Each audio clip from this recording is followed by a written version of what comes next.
The pavement thickness. Aashto interactive calculator determines structural requirements for pavement design using Aashto methodology. Let's walk through the inputs.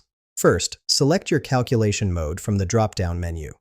You can choose Flexible Pavement Structural Number, Flexible Pavement Asphalt Layer Thickness, Rigid Pavement Concrete Slab Thickness, Design ECAL Capacity Check, or Layer Coefficient from Layer Properties. For this demonstration, I'm using Flexible Pavement Structural Number. Next, select your layer type.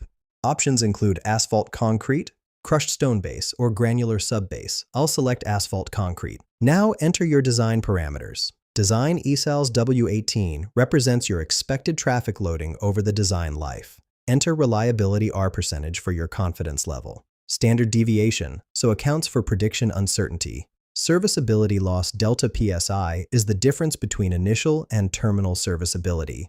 Effective resilient modulus MR in PSI characterizes your subgrade strength. After clicking Calculate, the tool computes your required structural number, which represents the pavement's overall structural capacity needed to handle your specified traffic and conditions. This value guides your pavement layer thickness design to ensure adequate structural performance throughout the design life. Find the link in the description below.